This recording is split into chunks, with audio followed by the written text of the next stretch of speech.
Hello friends, कैसे हैं?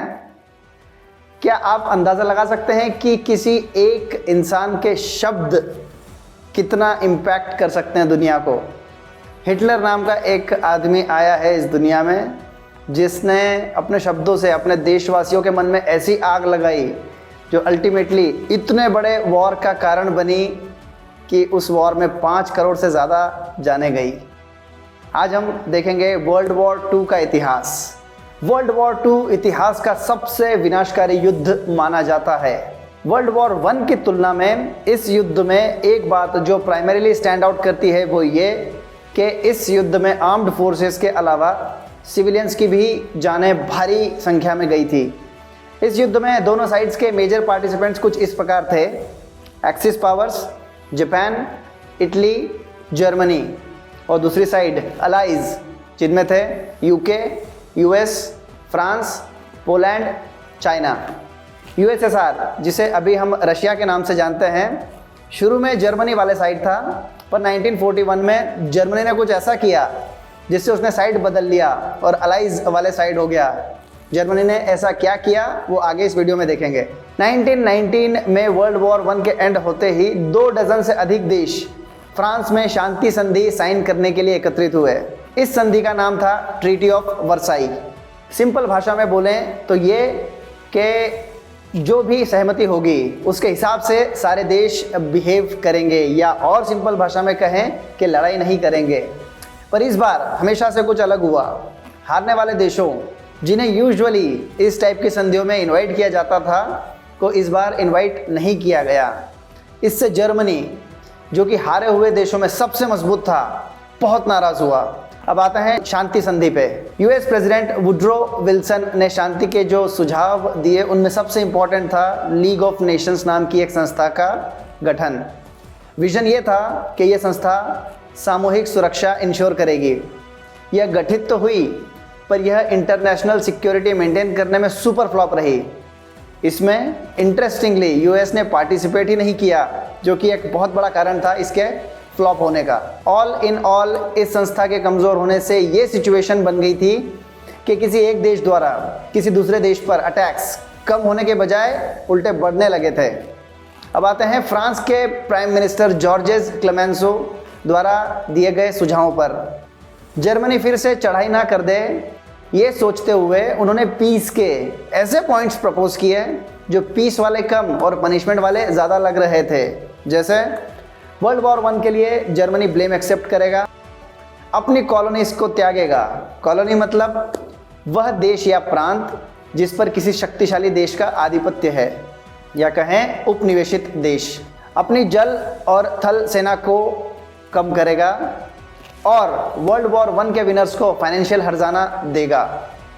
ये कंडीशंस किन्हीं एक्सपर्ट्स की राय में इतनी दंडात्मक थी कि ब्रिटेन की तरफ से प्रतिनिधित्व करने आए जॉन मेनार्ड कीन्स ने अपनी पोस्ट से इस्तीफा दे दिया और बोला कि ये संधि इतनी कठोर है कि यूरोप में तबाही ला देगी। और यही हुआ भी। इन शर्मसार कर देने वाली कंडीशंस से जर्मनी के मन में आग लग गई। इस सिचुएशन को बहुत अच्छे से भुना जर्मनी के एडोल्फ हिटलर ने अपनी नाजी पार्टी के थ्रू जर्मनी के लोगों को आश्वासन दिलाया कि वर्साई की संधि से मिली इंसल्ट का हिसाब चुकाया जाएगा। उस दौर में जर्मनी की अर्थव्यवस्था एक बड़े क्राइसिस से गुजर रही थी। महंगाई इस लेवल पे आ गई थी कि थोड़ा सा अनाज खरीदने के लिए एक ट्रॉली में पैसे लेके जाना पड़ता था। इस महंगाई और 1930 के दौरान आए ग्लोबल डिप्रेशन से जर्मनी में बेरोजगारी इस लेवल पे आ चुकी थी कि 1/4 मतलब 25% से अधिक लेबर फोर्स जॉबलेस थी। हिटलर ने जर्मनी के लोगों को एकजुट करने के लिए यहूदियों यानी जूज और जर्मनी के वामपंथियों के प्रति नफरत प्रमोट की। उसने जर्मन्स को ये पाठ पढ़ाया कि वो सबसे प्योर रेस है और बाकी प्रजाति के लोग जैसे ज्यूज, ब्लैक, स्लाव्स आदि इम्प्योर हैं। ये ऊंच नीच की कहानी आज की नहीं है, सदियों से चली आ रही है और इसी पे अपनी रोटी सेकते हैं कई लोग। हिटलर ने जूस के प्रति ऐसी नफरत दिखाई कि 60 लाख से अधिक जूस का नरसंहार करवा दिया। ये सब बैकग्राउंड के तहत नाजियों ने जर्मन्स से वादे किए कि वर्साई की संधि को ध्वस्त कर देंगे, अर्थव्यवस्था को वापस ट्रैक पर ले आएंगे, जर्मनी का ऑनर रिस्टोर करेंगे और जर्मनी को प्योर कर देंगे।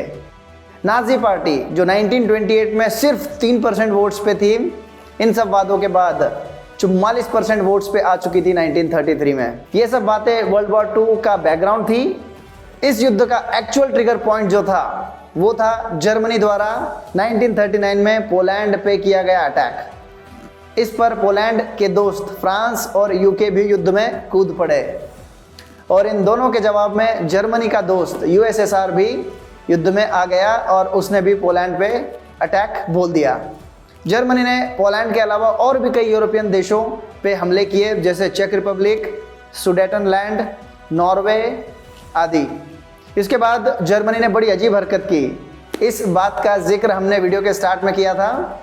हिटलर इतना एग्रेसिव हो चुका था कि उसने अपने ही दोस्त यूएसएसआर पर 1941 में अटैक कर दिया और इस कारण यूएसएसआर जर्मनी का साइड छोड़कर अलाइज वाले साइड हो गया।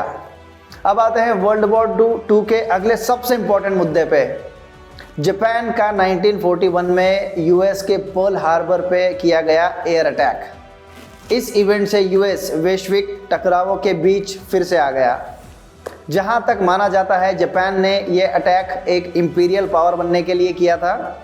जापान द्वारा चाइना के मंचूरिया पे अटैक और उसके बाद ये पर्ल हार्बर वाला अटैक, इन इवेंट्स ने वर्ल्ड वॉर 2 को अनअवॉइडेबल बना दिया था।